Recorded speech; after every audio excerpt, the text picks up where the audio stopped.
Again, it's another trophyless season for Arsenal, right? I think 5 years since they had the last trophy. What Adam was asking was, how long would you give Mikel Arteta time in order to get that trophy? Are you willing to be patient? One guy was saying 3 years, the other one saying 5. But it's starting to seem like he's getting a little bit under pressure now, Harry. Look, as a fan of football, you want your top teams not to win, so he can stay as long as he wants. Right? But as a fellow manager, that you want to see young managers in there, and you want to see them given the opportunities to create an idea, a philosophy, a team. But he is one of the biggest clubs in England, and they want trophies. He's won one, and I know, and I'm one to say it wasn't his team, and he was the first kind of, he came in and he took over from Unai Emery, but he still won the trophy. But now people want more, you know, and top clubs want trophies, and if he doesn't deliver, I feel for it, but he could find himself in a bit of trouble. So how long, as players, how long are you willing to trust the process? Because this was his messaging from the start, isn't it, Mikel Arteta? Trust the process. There is a process here. But when you don't have something tangible to show off your process, how long are you willing to be patient, Jason, as a player? You're right. He's got to turn the progress, you know, into something solid, and that's a Premier League win or a trophy. He's got to start producing. You know, I think he's done a fantastic job in the light of what Manchester City have done and how they've done it, which is, there's a big question mark. And plus Liverpool, you know, their progression under Jurgen Klopp, you know, he's always been in and around it, Mikel Arteta, and I think arguably after last season we thought Arsenal, this could be their season. You mentioned it before, and I, to be honest, I didn't expect Liverpool to win the title, if I'm all honest, in honesty, and I did expect Arsenal to maybe get over the line this season, but again, it's going to be another trophyless season. And yeah, they've had a fantastic season in the sense of Champions League, semi-final, almost got over the line. There's been plenty of highlights.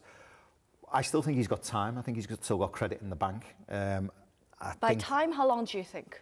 Because it's starting to seem like he might be a little bit under pressure. I think there's an honest challenge again next season, as long as they recruit right. And I think in that area, in that position, it's centre forward. You know, if they're giving them the money, if he buys the right centre forward, they're in with a shout again. I think that's the question. I think the players would be looking at that, because the belief's there within the players, but if the players don't see, and I think even top players in that team would be looking, going, please go and buy a striker. If you can go and buy a striker, we can dominate this league.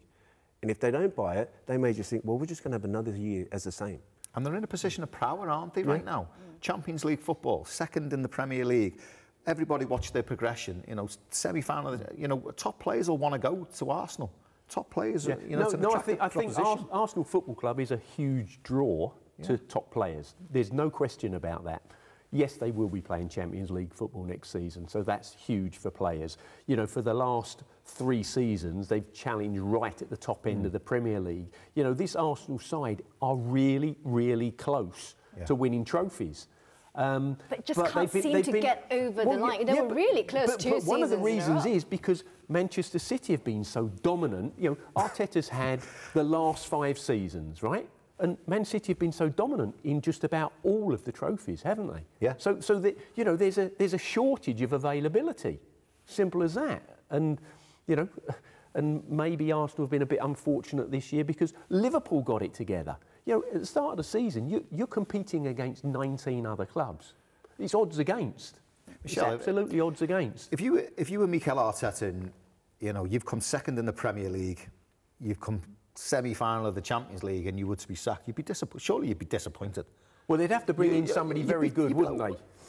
To replace him, somebody very, very good to do an equivalent or ideally better job. But Harry, are you available?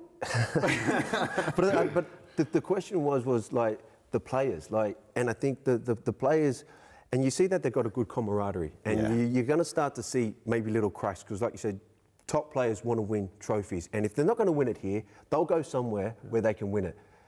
But I reckon like Arsenal believe that they've got the ability, but they need that striker. They need the one to relieve the pressure, because like I said, you can't rely on Sooka. Like, Saka's a fantastic player, but you can't rely on a winger, right, to actually win your games. There's got to be a spread. Right? There's got to be a spread. I have no idea how a transfer window opens and it's glaringly obvious that you need a striker. And this is before Jesus gets injured, Havertz gets injured, and then you're going into that latter stage of the season where you're in touching distance, you're still in the Champions League, but it's glaringly obvious you need a striker to put the ball in the back of there. You then, as the window's closing, you then try and nick Ollie Watkins from Aston Villa, and you don't get him, and the window shuts, and you've got to go with what you've got.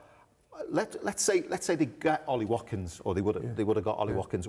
Where would we be now? We might be talking about Arsenal going into the last 3 games of the season, challenging for the Premier League. That's what we might have been doing. I'm not sure they really wanted him. I think it was a half-hearted effort at the end of it. Maybe we nick him, but in actual fact, at least we've shown some willing, and we said, well, there you go, Arsenal fans, we tried. We're getting a B, sort of a B-rated, instead of an elite striker, we're getting a B-rated striker, be even better than not having any at all. Ollie Watkins. No, as in, like, if you don't get Ollie Watkins, say go to your plan B or plan C, but a striker profile, would that even be better than... No, that's not how it works, Michelle. That's not how it works. But then what type of striker is out there that could fit into the Arsenal team? Because he's clearly a manager that likes certain types of players. Yeah. So what type of striker is he looking for? Is he looking for a big target man to just be in the box? Or is he looking for someone that's going to be running in behind? I mean, if you look at the players that he's got, which was Karl Havertz and Jesus, they like to drop off into that area. So who's out there that plays that way? I mean, we're asking, they're going to buy a great striker. Now, a great striker is a number 9 that goes up there and says, is that going to fit into his plan, or is he going to have to change his whole formation style? Going back to your point and touching on Harry's point, I mean, how it works is you identify your player and you say, listen, this is who I fancy. Your sporting director then goes away and writes a list of 2 or 3 players of, you know, there's your number 1. If we can't get him, we go to number 2, and we can't get him, maybe we go to number 3. I think, you know, there's something in what Gary said. I think maybe they probably did have a striker in mind, maybe a Sesko, let's just use him for instance.